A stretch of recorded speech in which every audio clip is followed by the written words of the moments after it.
स्वागत है आपका। मैं हूं। हम बात करेंगे देश के 5 चरण के मतदान कंप्लीट होने के बाद अब तक का सब नफा नुकसान जोड़ तोड़ सब इसमें जुट गए हैं। लेकिन बात अगर राजस्थान की जाए तो 25 सीट पर मतदान संपन्न हो चुका है। बीजेपी का दावा है कि मिशन 25 हम फतेह कर रहे हैं और कांग्रेस का भी दावा यही है कि 25 सीट का मिशन हमें हमारी ओर आता दिख रहा है। खैर किसके पाले में होगा, क्या रहेगा, ये देखने वाली बात है। लेकिन यहाँ एक सवाल और उठता है कि वोटिंग परसेंटेज बढ़ा, इससे पहले थोड़ा सा गौर फरमाने की जरूरत यह है कि मतदाताओं का प्रतिशत भी बढ़ा है, उसमें भी इजाफा हुआ है। क्या उस रेशो को देखा जाए तो क्या वास्तव में ये एक सेटिस्फैक्शन देने वाला वोटिंग परसेंटेज है? सबसे बड़ी बात यह है। और ऐसा क्या हुआ कि एक बम्पर वोटिंग कही जा सके? क्योंकि जब नरेंद्र मोदी की लहर नजर आ रही थी सबको 2014 में, उस वक्त की इतना वोटिंग परसेंटेज तो मैं नहीं कह सकता जैसा होना चाहिए, लेकिन अब की बार बढ़ा है। तो ये इशारा क्या करता है? क्या कोई अंडर करंट है या फिर एक बार फिर मोदी सरकार क्या उस ओर मतदाता जा रहा है? ये कुछ देखने वाली बात होगी। कांग्रेस का भी दावा है कि अंडर करंट है और 23 तारीख का इंतजार करिए। खैर चलिए, देश के 5 चरण कंप्लीट हो चुके हैं और करीब 450 सीट के आसपास कंप्लीट कर चुके हैं वोटिंग करके। तो मैं राजस्थान के परिप्रेक्ष्य में दोनों ही पार्टियों के जो अध्यक्ष हैं, सचिन पायलट और मदन लाल सैनी, दोनों क्या दावा कर रहे हैं अपना अपना, वो मैं एक बार आपको सुनाना चाहूंगा। फिर हमारे साथ हमारे पैनलिस्ट जुड़ रहे हैं। उमेंद्र दादी साहब हमारे साथ वरिष्ठ पत्रकार हैं, अरुण शर्मा जी हमारे साथ कांग्रेस नेता है, श्याम सुंदर झा साहब हमारे साथ भाजपा नेता हैं। सभी का स्वागत है। तो एक बार जरा सुनिए सचिन पायलट और मदन लाल सैनी जी का दावा क्या है। स्वाभाविक है, 3 महीने हमारी सरकार ने अच्छा काम किया है, जनता उसको भी जज करेगी। और राजस्थान सहित पूरे देश में आज अंडर करंट है कांग्रेस के पक्ष में। लोग बदलाव चाहते हैं और बदलाव 23 मई को स्पष्ट हो जाएगा। हमारे पक्ष में हम अच्छा मतदान कराने में सफल हुए हैं और इसके लिए जो वायुमंडल बना उसके लिए मैं देश के हमारे राष्ट्रीय अध्यक्ष अमित शाह जी, हमारे प्रधानमंत्री आदरणीय नरेंद्र भाई मोदी जी, हमारे केंद्र के जो इस चुनाव प्रचार अभियान के दौरान नेता पधारे उनके कारण, हमारे प्रदेश की पूरी टीम के कारण, हमारे राष्ट्रीय दोनों उपाध्यक्षों के कारण एक नए उत्साह का संचार जो हुआ, उसके कारण से अच्छा मतदान पार्टी के पक्ष में कराने में हम सफल हुए। तो चलिए, आपने सुना दोनों ही तरफ से दावा किया जा रहा है मिशन 25, क्योंकि यह बीजेपी के लिए एक, मैं लगातार ये बात कह रहा हूं, एक दोहरी चुनौती है। एक चुनौती यह है कि 25 सीट पे कब्जा 2014 में जमाया था, उस कब्जे को बरकरार रखा जाए। और उसके बाद दूसरी जो चुनौती है वह चुनौती है कि क्या बीजेपी विधानसभा चुनाव के बाद उस स्थिति में है कि 25 सीट फतेह कर सके, और क्या कांग्रेस बहुत ही मार्जिन वोटिंग परसेंटेज से विधानसभा चुनाव में फतेह की, और सीट के लिहाज से बात करें तो एक मैजिक नंबर जो आता है उसको क्रॉस करके सरकार बनाने में कामयाब रही। लेकिन क्या वो एक ऐसा प्रचंड मैंडेट कहा जा सकता है कि जिसका इंप्रेशन, उसका असर आज भी है? क्योंकि यह बात यहां करना लाजमी होगा कि जब 2013 में विधानसभा चुनाव जीती थी भाजपा, तो उसके बाद जब प्रदेश में लोकसभा चुनाव हो रहे थे 2014 में, तो यह मत प्रतिशत में इजाफा हुआ। तब लग रहा था कि मोदी के ग्लैमर, उनकी लहर वो बढ़ रही है, कम नहीं हो रही। लेकिन अभी क्या इसका कुछ असर ऐसा होगा? मैं उमेंद्र दादी साहब हमारे साथ में। उमेंद्र जी, बीजेपी 2014 से 25 सीट पे कब्जे में है, लेकिन हाल ही में जो 2018 विधानसभा चुनाव हुआ उससे सत्ता से बाहर जाना पड़ा, और 90 सीट का सीधा राजस्थान में विधानसभा चुनाव में नुकसान हुआ 2013 के परिणाम से। ये स्थिति देख करके कांग्रेस में शायद हो सकता है कि उत्साह रहा होगा कि विधानसभा चुनाव में फतेह किया तो हमें लोकसभा में जुड़ना चाहिए। लेकिन कुछ ऐसा असर दिख रहा था उसका कि वोटिंग परसेंटेज 13 और 14 की जो एक स्थिति देखें कि बीजेपी का वोटिंग परसेंटेज जितना था 2013 में, 14 में उसमें जंप हुआ, अच्छा खासा जंप, ऐसी स्थिति अभी कुछ दिखाई दे रही है? योगेंद्र जी, जैसा भी आपने दिखाया मदन जी सैनी, सचिन पायलट जी का दावा, राजनीति में सभी दलों को एक लक्ष्य लेके चलना होता है। कोई दल ये नहीं कह सकता कि हम चुनाव नहीं जीतेंगे, क्योंकि उनको बंद मुट्ठी लाख की, खुल गई तो खाक की। तो दावे तो सभी के होने चाहिए कि 25 सीट हम जीतेंगे, 25 हम जीतेंगे। बात आती है लोकसभा चुनाव की। यह चुनाव कोई नगर पालिका साफ सफाई का, सड़क का चुनाव नहीं होता। यह चुनाव कोई मुख्यमंत्री बनाने का चुनाव नहीं है या स्थानीय समस्याओं का चुनाव नहीं है। यह चुनाव है देश का। इसलिए देशव्यापी मुद्दे होते हैं। इसमें न सड़क का मुद्दा है, न गली का मुद्दा है, न कोई अन्य चीज है। लेकिन ये बात कहनी पड़ेगी, इस बार जो वोट ऑफ परसेंटेज बढ़ा है 62 साल के लोकतांत्रिक इतिहास में, वो काबिले तारीफ है। लेकिन फिर भी मैं कहूंगा कि इससे भी अधिक बढ़ना चाहिए था, क्योंकि गंगानगर में सबसे अधिक मतदान हुआ है, सबसे कम हुआ है करौली धौलपुर लोकसभा क्षेत्र में। करौली धौलपुर दोनों सीट ऐसी है कि जो रिजर्व सीट है, एक रिजर्व सीट में सबसे अधिक मतदान हुआ, एक में कम हुआ। कम होना चिंता का विषय है।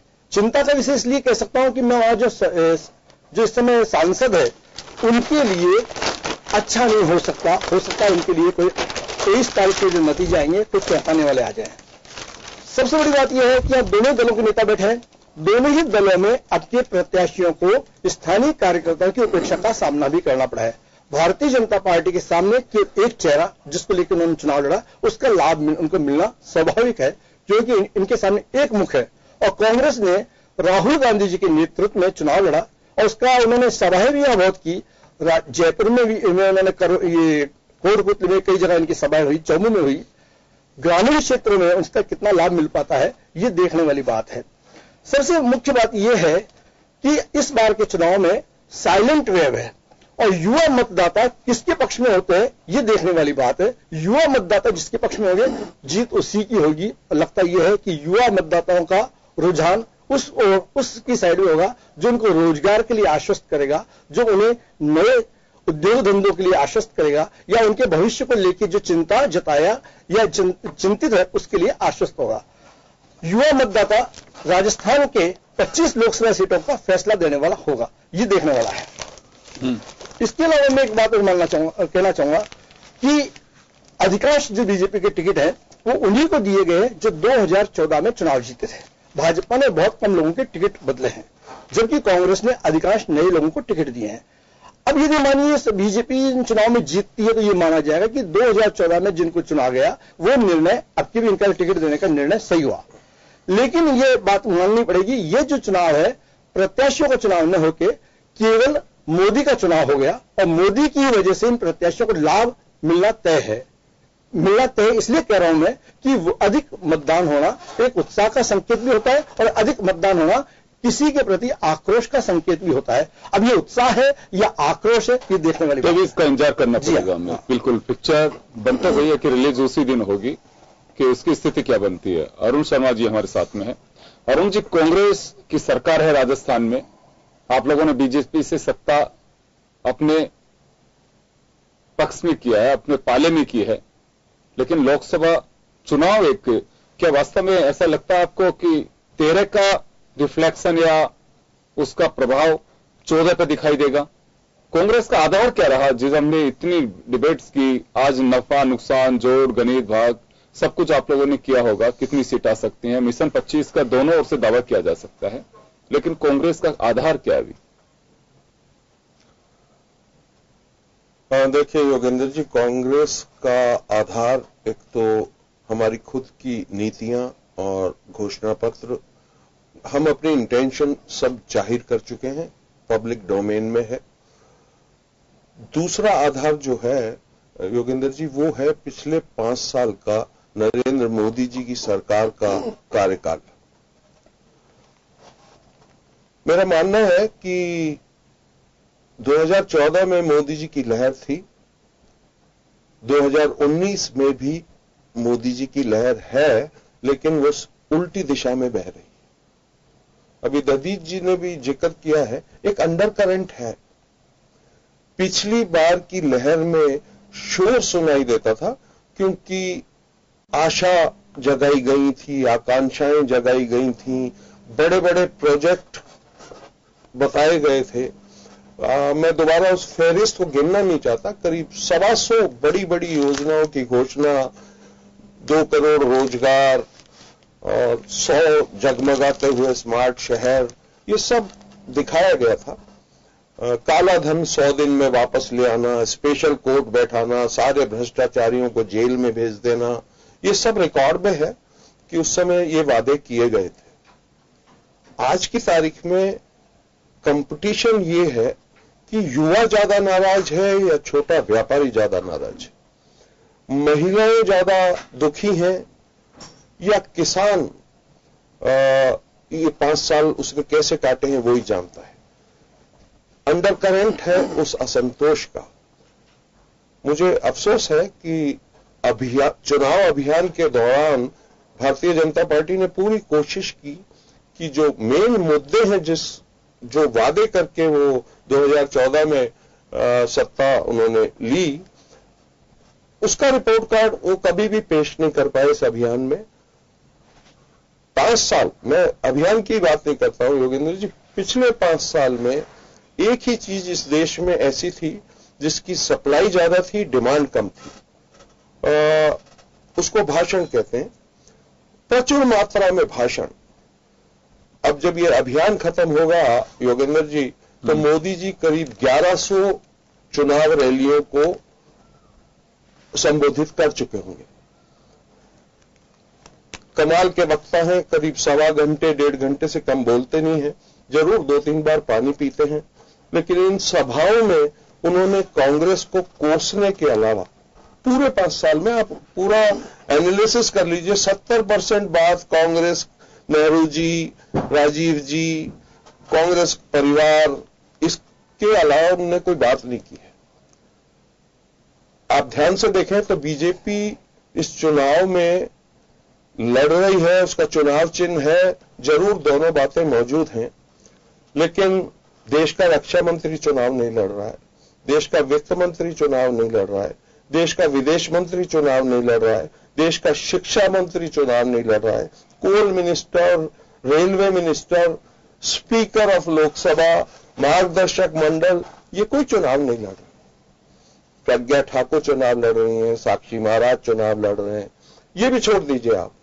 नया ट्रेंड जो है, प्रधानमंत्री जी अब चुनाव सभाओं में कहते हैं कि ये कैंडिडेट को परिचय भी नहीं करवाते हैं, वो तो कहते हैं आप सीधा मुझे वोट दो, बटन दबाओ, वोट मुझे मिलेगा।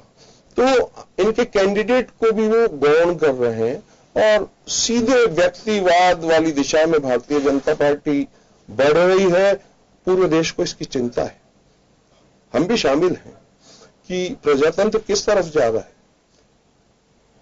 देखिए, एक दूसरी खासियत यह है कि काम कोई भी करे, क्रेडिट मोदी जी ले लेते हैं। सेना पराक्रम दिखाए, क्रेडिट मोदी जी को। इसरो का वैज्ञानिक मिसाइल का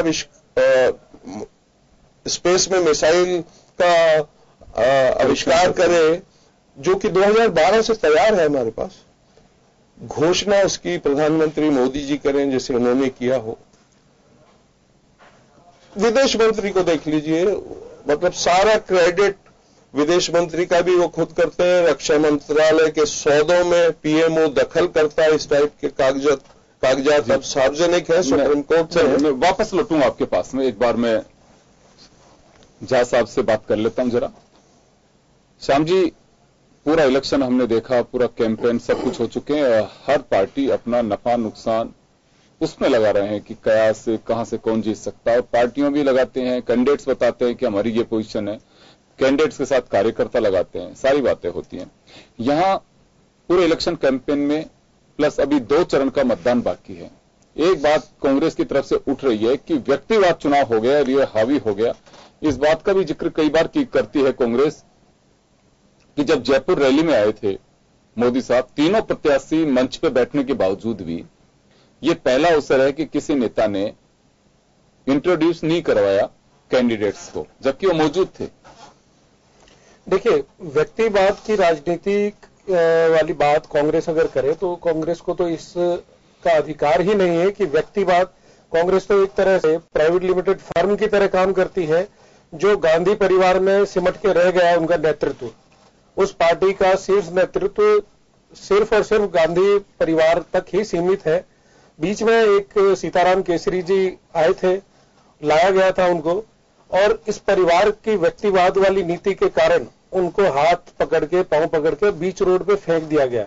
अगर किसी ने व्यक्तिवाद के आगे खड़ा होने की कोशिश की तो एक राष्ट्र अध्यक्ष को हाथ पांव पकड़ के रोड पे फेंक दिया जाता है। ये कांग्रेस की परिपाटी रही है और ये कांग्रेस में ही देखा जा सकता है। भारतीय जनता पार्टी में एक चाय बेचने वाला व्यक्ति कहां काम करते हुए और एक प्रधानमंत्री बन सकता है, विभिन्न पदों पे काम करते हुए कांग्रेस का लगातार आरोप आ रहा है। आज भी राहुल गांधी ने यह बात कही है और मुझे लगता है कि 2 चरण का मतदान बाकी है। दोनों तरफ से तलखियों की कोई कमी नहीं रहेगी। जैसे गर्मी का पारा चढ़ेगा वैसे ही राजनीति का भाषण का पारा भी चढ़ रहा है। वहां यह कहना है उनका कि मोदी जी मैं सिर्फ कर रहे हैं। कैंडिडेट्स हर पार्टी के होते हैं और पहली बार लोकतंत्र में ऐसा देखा जा रहा है कि वो जैसे प्रेसिडेंशियल सिस्टम से चुनाव लड़ रहे हो वैसे अपने आप को जनता के बीच पेश कर रहे हैं। कैंडिडेट मंच को होता है लेकिन कैंडिडेट का जिक्र नहीं लेते हैं। इस चीज के लिए आरोप लगातार क्लियर कर देता हूं।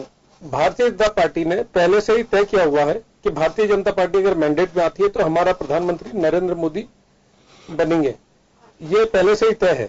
कांग्रेस के पास दिखाने को नहीं है, कांग्रेस के पास चेहरा नहीं है। कभी राहुल गांधी का नाम आता है, कभी मनमोहन सिंह जी का नाम आता है, और इनके पास हो सकता है कि इस बार विपक्ष में तो थे ही नहीं, हो सकता है कि गिनती की जो सीटें थी वो भी इनको मिले ना मिले, उस पर भी संशय है। रही बात जब चेहरा होता है तो दिखा के लड़ने में, मुझे लगता है कि इंदिरा गांधी को चेहरा दिखा के लड़ा गया था, राजीव गांधी को चेहरा दिखा के लड़ा गया था। उस समय इन लोगों को ये बात ध्यान नहीं आई होगी। आज इनको, चूंकि अब पार्टी अस्तित्व खत्म होने के कगार पे है, तो अब ये चीजें देखने में आ रही है इनको कि चेहरा दिखा के लड़ा। ये कहना है कि बात सही है कि कांग्रेस हो चाहे दूसरी पार्टियां हो, प्रधानमंत्री के केस को लेकर के चुनाव लड़ा गया, लेकिन जब मंच पे कैंडिडेट बैठा है तो ये कांग्रेस का आरोप है, हमारी तरफ से नहीं। मैं तो आपको एक सरल भाषा में समझाने की कोशिश कर रहा हूं कि मैं की आवाज कभी नहीं आई कि ये मुझे वोट दीजिए, ये मेरे लिए वोट आएगा।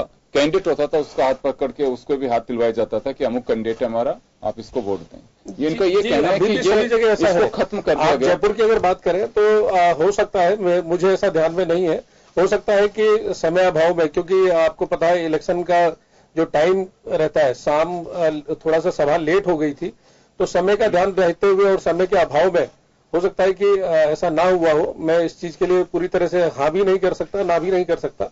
तो ऐसा संभव है कि समय अभाव में ना हुआ हो परिचय। और हमारे दोनों प्रत्याशी पिछले 5 साल से क्षेत्र में है और पूरी तरह से गली गली मोहल्ले मोहल्ले में सभी लोग उनको जानते हैं। तो ऐसा नहीं है कि उनको कोई विशेष परिचय कराने की आवश्यकता है। सब दोनों प्रत्याशी 5 साल एक्टिव रहे क्षेत्र में और वेल नोन चेहरे हैं दोनों। जी, आपके पार्टी स्तर पे कुछ इस तरह की बातें आ रही हैं कि हाँ, मिशन हमारा 25 हिल रहा है या बना हुआ है? जी बिल्कुल, 25 का 25 मिशन बना हुआ है और 25 की 25 सीटें भारतीय जनता पार्टी की झोली में जनता ने डाल दिया है। 23 तारीख को ये झोली आप जब खोल के देखेंगे पोटली, तो उसमें भारतीय जनता पार्टी के खाते में 25 सीटें मिलेगी, जिसमें 24 भारतीय जनता पार्टी की और 1 एनडीए। हनुमान बेनीवाल जी को भी आप जिता के लेके जाएंगे। अरुण जी, कुछ पार्टी स्तर पे ऐसी चर्चाएं हैं कि अब तो मतदान भी हो चुका है, हम कहां पे लूज कर रहे हैं, कहां पे हमें बेनिफिट हो रहा है, क्योंकि कंट्रोल रूम बढ़िया अच्छे, कांग्रेस ने भी मैंने देखा कंट्रोल रूम वगैरह पहले सिर्फ इस बात को लेकर के होते थे, पार्टी ऑफिस में एक सीनियर एक पदाधिकारी को बैठा दिया जाता था कि भाई कोई कंप्लेन आए तो आप लिख लेना।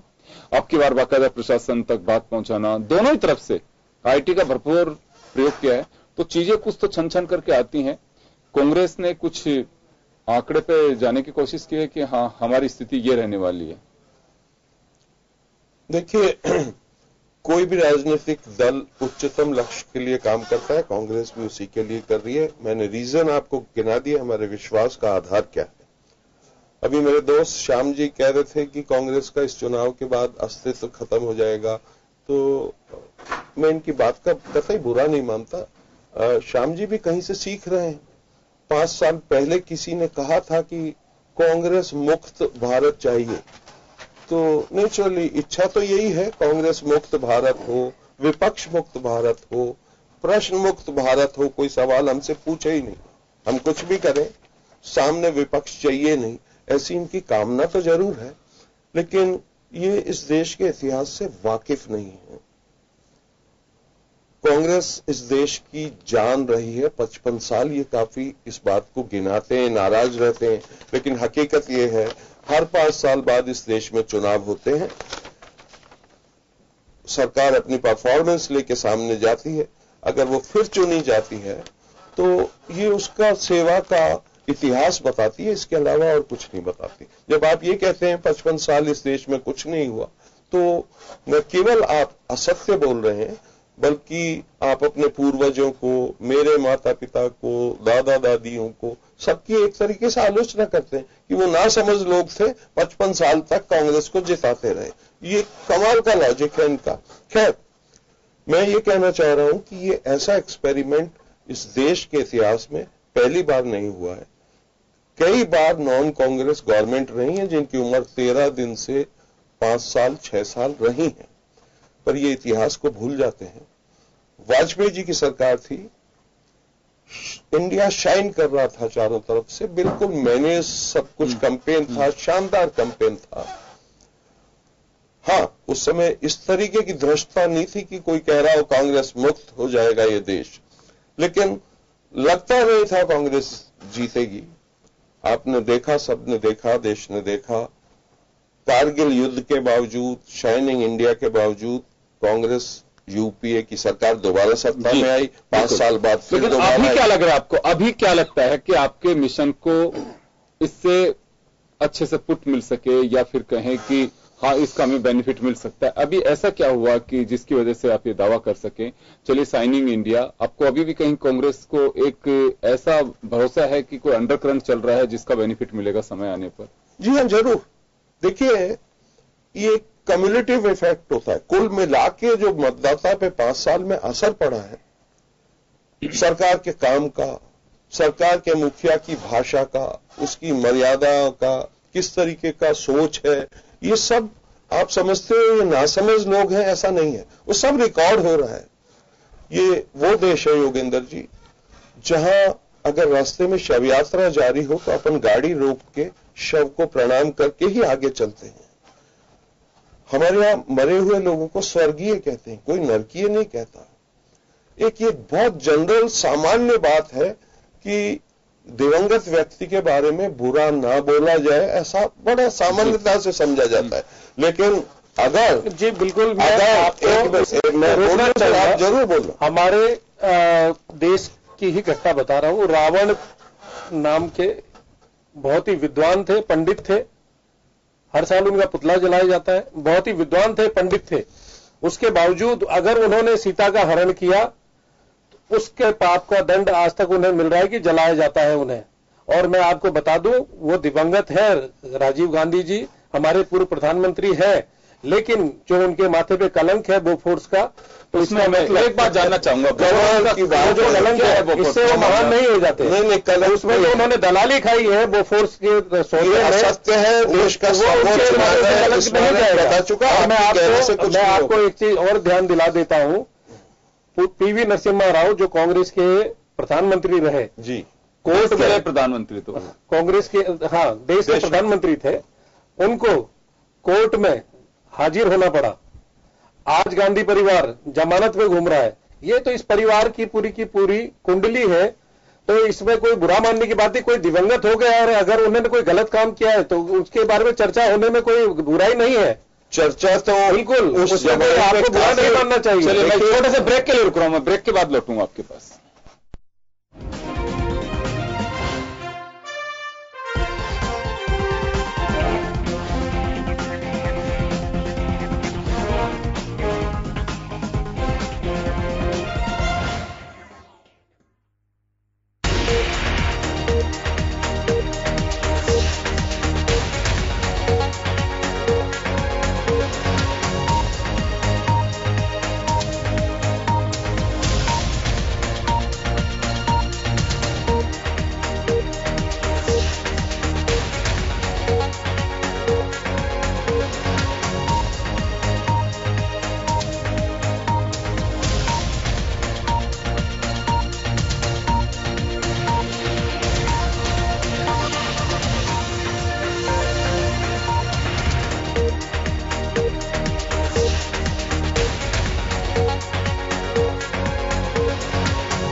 बाद एक बार फिर आपका स्वागत है। आप देख रहे हैं खास खबर। बात कर रहे हैं हम इलेक्शन, हम कहें तो कंप्लीट पूरी तरह से नहीं कह सकते, लेकिन हाँ, मतदान संपन्न हो गया।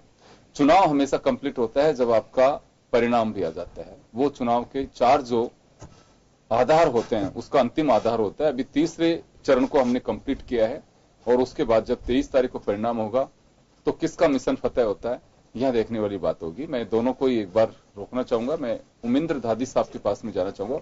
उमेंद्र जी, कुछ जो आधार बताए जा रहे हैं, मैं एक बार जानना चाहूंगा कि मतदान प्रतिशत ज्यादा हुआ है, इसमें कोई डाउट नहीं है, लेकिन इतना भी ज्यादा नहीं कह सकते जिसकी वजह से एक बिल्कुल बहुत तगड़ी या तो वेव हो या अंडर करंट चल रहा हो और किसी को पता ही नहीं लग पा रहा हो, ऐसा मुझे नहीं लगता। दोनों पार्टियां अपना अपना दावा भी कर रही हैं कि हम वापसी कर रहे हैं, कि मोदी साहब को पिछली बार लाने के लिए वोट पड़ा था और अब की बार उन्हें एक और स्थायी सरकार दी जा सके, उसके लिए वोट पड़ रहा है। कांग्रेस का साफ कहना है कि ये चीजें रही हैं और व्यक्तिवाद इतना हावी था तो जनता ने बेझिझक उसके खिलाफ वोट डाला है। खैर, 23 तारीख तक अपने अपने कयास हैं। मैं यहाँ एक जिक्र और एक बात आपसे जानना चाहूंगा कि वोटिंग परसेंटेज कई मरतबा बढ़ता है। इतिहास इस बात का गवाह है कि वोटिंग परसेंटेज बढ़ा लेकिन सरकार रिपीट हुई है, वोटिंग परसेंटेज कम हुआ तो भी सरकार चली गई है। योगेंद्र जी, मैंने जैसे अभी पहले कहा कि ये 2 कारणों से वोटिंग परसेंट बढ़ता है, या तो किसी को बनाने के लिए या किसी को हटाने के लिए।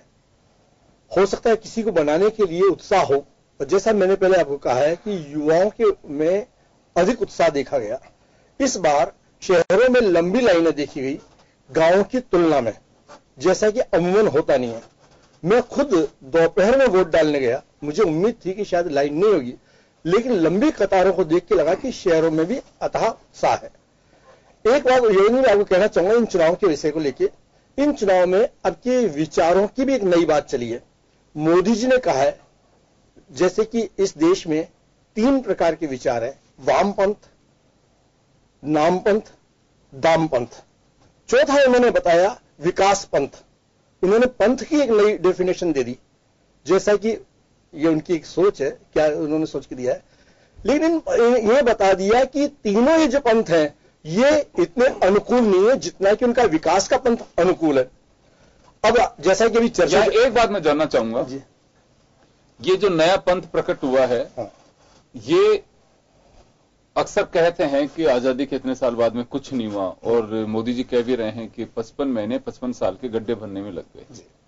तो ये विकास पंथ पहली बार हुआ या पहले से भी चलता रहा है? देखिए, भाजपा इससे पहले एकात्मता मानववाद की बात कहती थी, गांधीवाद, साम्यवाद, वामपंथवाद, इनकी बात होती थी, और भाजपा के लोग कहते हैं एकात्मता मानववाद की बात।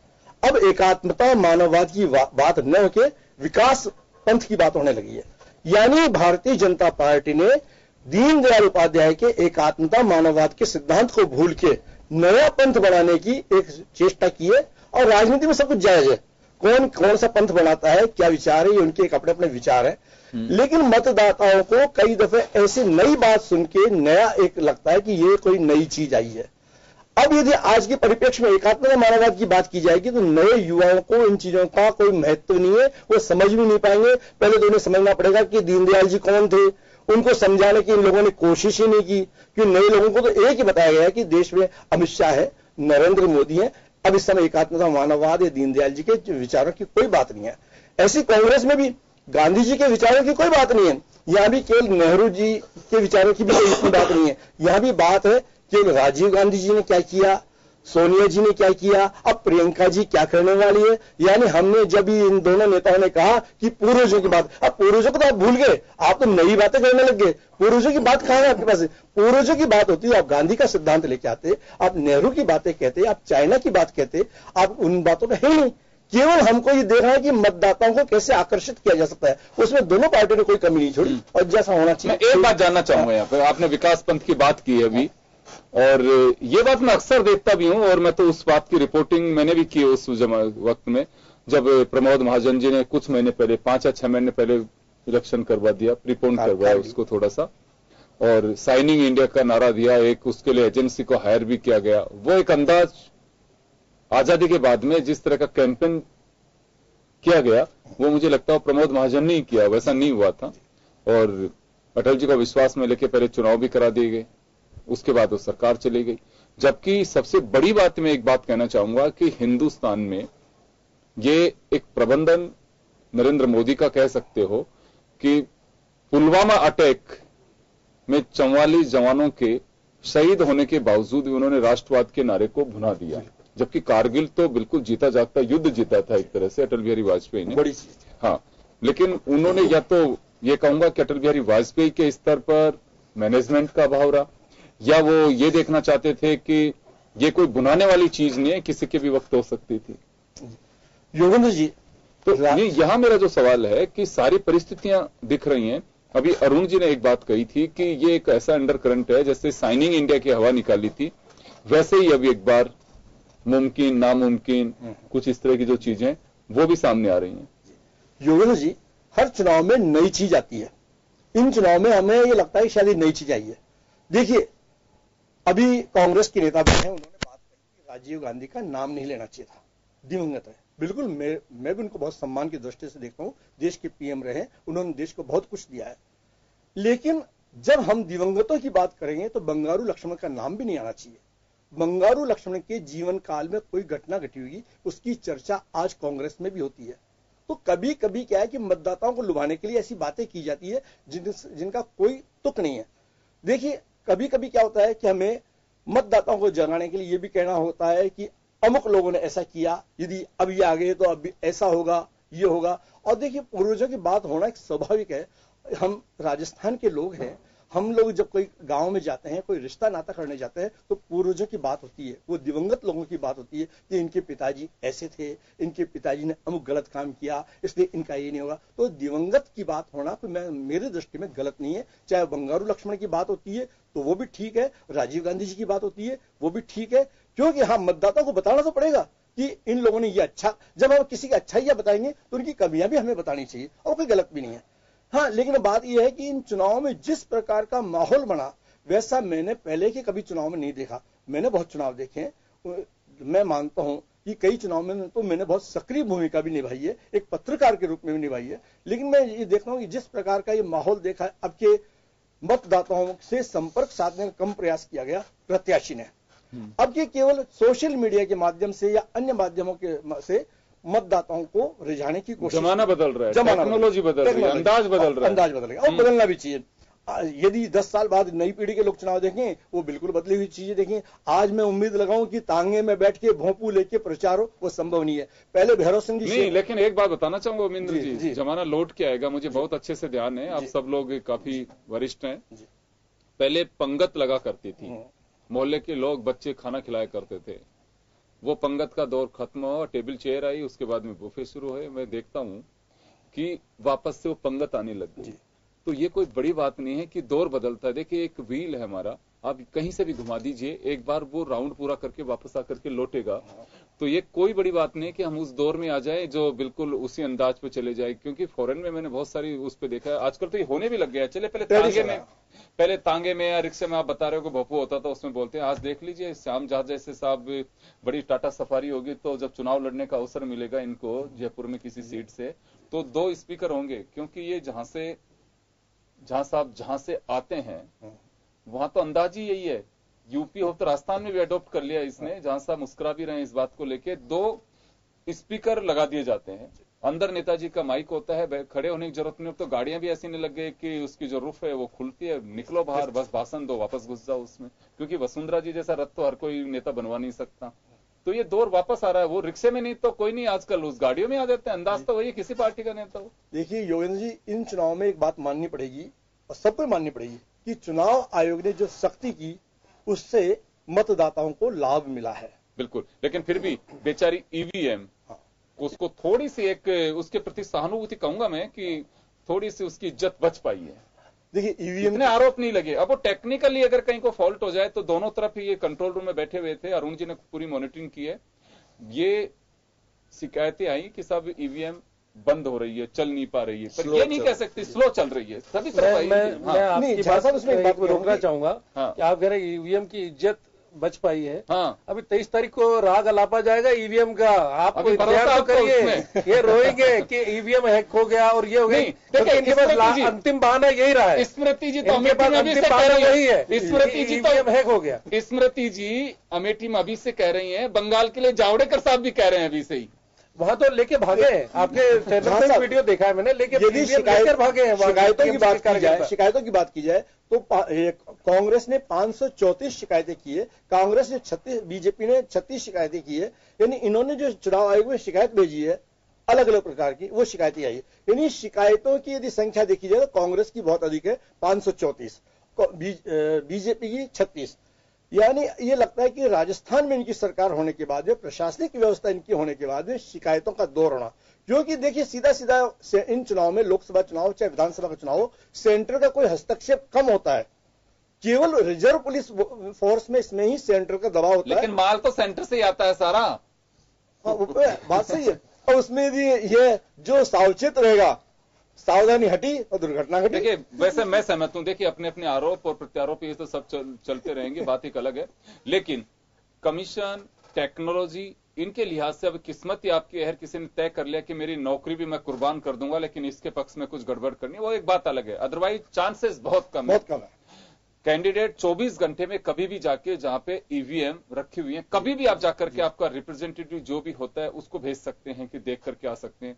भरतपुर में विधानसभा चुनाव के दरमियान विश्वेंद्र सिंह जी को लगा कि यहाँ पे कोई नहीं है, कोई भी आ रहा है, कोई भी जा रहा है, तो उन्होंने हाथ किया, एसपी आए वहां पे। तो ये मुझे लगता है कि ये हमें अप्रिशिएट करना चाहिए कि इतनी आजादी है, सारी चीजें, लाइटें हैं सब। और अगर जब आपको मालूम है कि खेत आपका पका हुआ खड़ा हुआ है, बाढ़ चारों तरफ है नहीं, इधर से मवेशियों का झुंड निकलता है, तो आप अगर सचेत नहीं रहे तो फिर मुंह मारना शुरू करेंगे और फिर खत्म है खेल। देखिए, यदि हम खरवाड़े से कपड़े धोएंगे तो भगवान कैसे रक्षा करेगा? सावधानी तो हमें ही दिखानी होगी। यदि हम लोग सावचेत नहीं है तो कहीं ना कहीं हादसा। चलिए, मैं एक बार वापस अरुण जी के पास में जाना चाहूंगा। अरुण जी, एक बात आपने कही, वो बीच में मैं ब्रेक की वजह से आपको रोक दिया। तो आपने एक बात कही, शाइनिंग इंडिया का आपने जिक्र किया। जी, शाइनिंग इंडिया, वास्तव में बात में आपकी से 100% सहमत हूं। उस वक्त सबको लग भी रहा था, कोई मीडिया हाउस ये नहीं चला रहा था कि अटल बिहारी वाजपेयी की वापसी नहीं हो रही है। ये बात सच है। हम भी उस वक्त जिस चैनल में थे तो हम इसी अंदाज में पब्लिक का एक रुख भी देखते थे कि हाँ, यहां सब तरह से सीटें इस तरह से आ रही हैं। लेकिन वो जो कुछ चला और जो रहा, ये सब देखते भी रह गए कि तो बड़ा गड़बड़ हुआ, कि ऐसे संभव ही नहीं है। और ये बात सच है कि सड़कों का जाल उस वक्त का दिया हुआ था अटल बिहारी वाजपेयी का, जो चतुर्भुज स्वर्णिम चतुर्भुज योजना उन्होंने बनाई हाईवेज को। हर सरकार उसे आगे बढ़ा रही है और हर अपना अपना कुछ न कुछ तो देती है सरकार। मैं खारिज नहीं करता, आपस में राजनीतिक दल खारिज करते हो, लेकिन उसका एक्सपीरियंस अब आप जो शेयर कर रहे हैं, बात कर रहे हैं कि अंडर करंट, किस तरह का अंडर करंट लगता है अभी आपको कि हाँ, वास्तव में जो जनता के गले उतर रहा हो, वो बात भी मैं सहमत हूं आपकी से। उस वक्त ऐसे कोई एक्सप्रेशंस लोगों के जुबान पे या चेहरे पे नहीं आ रहे थे कि अटल जी की सरकार जा रही है। देखिए योगेंद्र जी, अभी भी, आज भी इस देश में इस चुनाव को अगर आप ध्यान से देखें तो ये अमीरों और गरीबों के बीच का संघर्ष है। ये चुनाव भी उसी के लिए है। क्या होता है, हम शहर के जो लोग हैं, आसपास के एनवायरनमेंट को देख के, उसकी तरक्की देख के, मेट्रो देख के, 3 लेयर की सड़कें देख के ओपिनियन बना लेते हैं कि हिंदुस्तान में सब ठीक चल रहा है। लेकिन जो असली हिंदुस्तान बसता है, आज भी, हालांकि थोड़ा अर्बनाइजेशन गांव का भी होने लगा है, लेकिन अब भी असली जनसंख्या गांव में है। हैव नोट्स अब भी ज्यादा हैं जिनके पास कुछ भी नहीं है। वो ही बेचारे आशा लेके आगे बढ़ते हैं हर चुनाव में। उन्हीं को राजनीतिक पार्टियां सपने दिखाती हैं। पिछली बार जरा सपनों का साइज किंग साइज था। मतलब जब आप डायरेक्ट किसी कम पढ़े लिखे गरीब आदमी को ये समझाने की कोशिश करो कि भाई इतना काला धन बाहर पड़ा है कि अगर मैं ले आऊंगा जो कि 100 दिन में, तो हर आदमी के अकाउंट में 15-15 लाख रुपए जमा हो सकते हैं। मैं पहले भी जिक्र कर चुका हूं योगेंद्र जी, मैं इस बात को तब भी मजाक समझता था, आज भी मजाक समझता हूं। लेकिन ऐसे बहुत से लोग हैं जो इसको मजाक नहीं समझे होंगे। उनको लगा होगा कहीं पड़ा है पैसा और ये ले आएंगे। आपको लग रहा है कि 15 लाख का जो एक जिसे अमित शाह जी ने कहा कि तो जुमला है, और जैसे आपने कहा कि ऐसा संभव नहीं है होना, उन्होंने किस परिप्रेक्ष्य में क्या कुछ कहा होगा? नॉट ओनली दैट, हाँ, बट ये बताइए कि क्या वास्तव में पब्लिक को ऐसी कोई किसी चीज पे भरोसा है कि हाँ मेरे खाते में 15 लाख रुपए आएंगे, या पॉलिटिकल एक स्ट्रेटेजी स्टेटमेंट इसे माने हम? नहीं, मैंने कहा ना कुछ परसेंटेज ऐसी हो भी सकती है। अभी भी भोलापन दुर्लभ जरूर है लेकिन मौजूद है। अगर उसका फायदा विधानसभा चुनाव में उठाया आपने कि 3500 रुपए महीना बोलने की रिवाज नहीं है। आपको श्याम जी आ रहा हूँ मिलेगा, श्याम जी आ रहा हूँ का पूर्ण ऋण माफी, श्याम जी अभी आ रहा हूँ आपके पास, श्याम जी आ रहा हूँ आपके पास आ रहा हूँ। हाँ, तो यकीन किया जा सकता है। और मैंने बताया ना कि कम्युनिकेशन इतना प्रभावी था लास्ट टाइम 2014, आज नहीं है, अब तो पोल खुल चुकी है, लेकिन पिछली बार इतने तरीके से सब कुछ समझाया गया था कि ये देश में सब कुछ गड़बड़ चल रहा है और आप हमें मौका दीजिए। नाम दिए गए अपने अपने, मैं प्रधान सेवक हूं, मैं चौकीदार हूं, ये मतलब हमने पहले कभी नहीं सुना कोई प्रधानमंत्री का दावेदार इस टाइप की टर्मिनोलॉजी कर रहा हो। और बता रहा हूं मैं कितना विनम्र हूं, जो बाद में लोगों ने एक्सपीरियंस किया कि विनम्रता तो छोड़ दीजिए, इतना अहंकार तो कहीं देखा ही नहीं गया है। कितनी बार आपने इन 5 सालों में मोदी जी के मुंह से मोदी मोदी सुना होगा? मैंने इतिहास उठा के देख लीजिए, कोई प्रधानमंत्री ऐसा नहीं है, मैं कहता हूं विश्व में कोई राष्ट्र अध्यक्ष ऐसा नहीं है जो अपना नाम अपने ही भाषणों में बार बार बोले। पाकिस्तान को पता नहीं था कि मोदी ये मोदी है, वो नीचे इंतजार कर रहे थे, मैं ऊपर से चला गया। ये सब क्या है? तो ये जनता समझ गई है। और कि एक आदमी इतना आत्ममुग्ध, जिसको अपना अलावा कुछ दिखता ही ना हो, जो पब्लिक रैलियों में पूछता हो भाइयों और बहनों आपको इस चेहरे के अलावा कोई और चेहरा दिखता है? तो मेरा मतलब यह है, हम कह रहे थे कि अमीरों और गरीबों की आज भी वही लड़ाई है। ये भी जनता की समझ में आ गया है कि ये जो सरकार है वो कुछ चुने हुए 15-20 खानदान जो कॉरपोरेट घराने हैं उनकी खिदमत में लगी हुई है, एक फेरिस्त है। बीएसएनएल खतरे में है आज की तारीख में, क्योंकि अंबानी जी इंटरेस्ट ले रहे हैं उसमें। जेट बंद हो गया, एयर इंडिया खतरे में है, ओएनजीसी खतरे में है, ये सब अखबारों में है लेकिन ध्यान किसी का नहीं है उस पर। और तो इसलिए वो फर्क पड़ेगा। और इसीलिए हमें विश्वास है कि फाइनली आदमी 5 साल बाद हिसाब लगाता है कि मुझे भाषणों के अलावा पर्सनली कोई फायदा हुआ है क्या, मेरे भतीजे की नौकरी लग गई क्या, मेरे लड़के को, ये सोचा होगा लोगों ने, जरूर सोचा। चलिए झा साहब आपके पास आना चाहूंगा। कांग्रेस को भरोसा है कि अंडर करंट एक ऐसा है, ये अरुण जी भी कह रहे हैं और इनकी पार्टी के तमाम नेता राजस्थान से जो ताल्लुक रखते हैं, चाहे वो मुख्यमंत्री अशोक गहलोत हो, चाहे डिप्टी सीएम हो या अविनाश पांडे हो, सभी ये कहते हैं कि एक अंडर करंट चल रहा है। और अटल जी का जो दौर 2004 वाला था उसका एक एग्जाम्पल भी पेश करते हैं कि वो आज भी कायम है।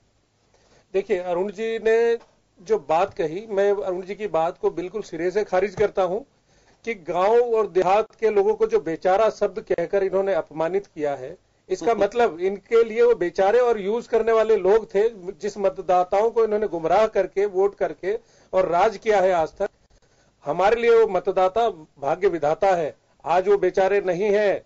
आप इस चीज को ध्यान रखिए। आज गांव गांव तक बिजली है, गांव गांव तक गैस है, गांव गांव तक रोडें हैं, गांव गांव में मकान है। प्रधानमंत्री जी की ही ये योजना है कि अब वो, आप उनको हल्के में मत लीजिए, आज हर चीज के लिए वो अपडेट है। गांव गांव तक सारी संचार व्यवस्था है, आप उनको बेचारा नहीं कहें। मैं आपसे निवेदन करता हूं, पहली बात तो। दूसरी बात, जो आपने एक बात कही थी कि 2014 में मोदी की लहर थी, आप माने इस बात को। पहले आपने ईवीएम का राग अलापा था, लेकिन अब बोलने लगे हैं कि 2014 में मोदी लहर थी। इस बार मोदी सुनामी है, और ये जो अंडर करंट है, ये मोदी सुनामी का अंडर करंट है, जो 5 साल तक मोदी जी ने 17 करोड़ लोगों को रोजगार से जोड़ा। आप बेरोजगारी की बात करते हैं, आपने जो राजस्थान के युवा बेरोजगार थे उनके साथ जो छलावा किया, आप 3500 रुपए उनके खाते में देने वाले थे, आपने नहीं दिया।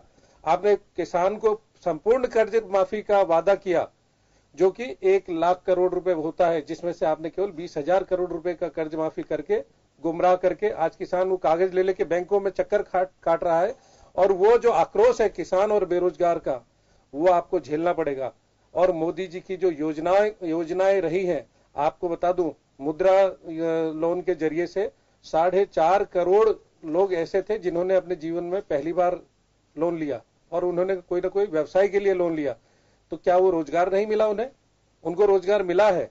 और देश का जो युवा है उनको पता है कि इस देश का जो नेतृत्व है वो विश्व पटल पे किसने इस विश्व का मान बढ़ाया है, गौरव बढ़ाया है, वो युवा समझता है। आजकल युवा पुराने, आप उस समय का युवा मत समझिए कि आप किसी कुछ भी कह देते थे और वो आपके उसमें आ जाता था। युवा बहुत जागरूक और समझदार है। और गांव का जो आपने बेचारा कहा, आपको गांव के लोगों से माफी मांगनी चाहिए। जो गांव के लोग हैं वो बेचारे नहीं है, उनके गांव से ही, उनके फसल से ही हमारा पेट भरता है, आपका पेट भरता है। और भारत गांव में बसता है, आप ये मान के चलिए। ये जरूर है, ये तो सभी को पता है। गांव में आज साहब ये तो सबको पता है, सबको मालूम है। आपको आप भी समर्थन करते हैं बेचारे हैं गांव के लोग। गांव मैंने कहा गांव के सम्मान, गांव में पॉपुलेशन जो है, मैं उसकी बात कर रहा हूं। नई बात क्या हुई इसमें कि गांव में लोग नहीं रहते हैं अभी? नहीं, गांव के लोगों का सम्मान रहना चाहिए। बेचारे कह के उनका सम्मान खराब कौन कर रहा है? तो बेचारा शब्द का इस्तेमाल किस बिहार पे? बेचारा माने क्या?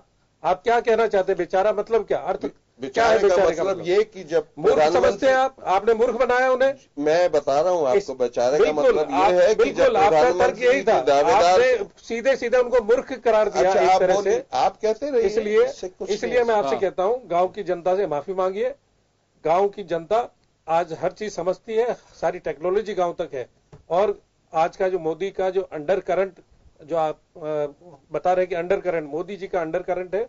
और दोबारा 23 मई को जो परिणाम आने वाले हैं, वो आपको दोबारा से विपक्ष की भूमिका पहले मिली नहीं थी, इस बार और अधिक वोटों से आप हारने वाले हैं और कम सीटें आने वाली है। उसके लिए आपको तैयार रहना चाहिए मानसिक रूप से। और आपको इस चीज का सपना देखना भूल जाइए। दिन में सपना देखना अच्छी बात नहीं कि 25 सीटें आपकी राजस्थान में आने वाली है।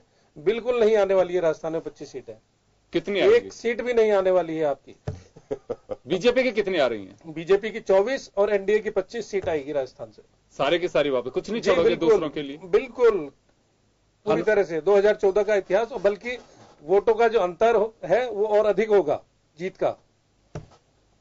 जी, लेकिन आपके प्रत्याशी तो अभी 2-4 से जो बात हो रही है वो तो कह रहे हैं कि देखे साहब क्या रहता प्रभु मालिक है। नहीं जी, सारे प्रत्याशी कांग्रेस की तो हताशा उसी दिन सामने आ गई। मैं तो आपके प्रत्याशी की बात जिस समय मैं बता रहा हूं, जिस समय टिकट लेने वाले प्रत्याशी तैयार नहीं हो रहे थे। चलो मैं लास्ट सवाल आपसे मैं करना चाहूंगा, मैं आपसे जानना चाहूंगा कि देखिए अपने अपने दावे हैं और ये तो सब वोट डल चुके। अब तो जो किस्मत जिसकी जैसी लिख दी मतदाता ने, अब वो तो तकदीर का लकीर बनकर के अंदर बैठा हुआ है। और उस दिन 25 हीरो कौन निकलते हैं राजस्थान के, उसका आपको, मेरे को, सभी को इंतजार करना चाहिए।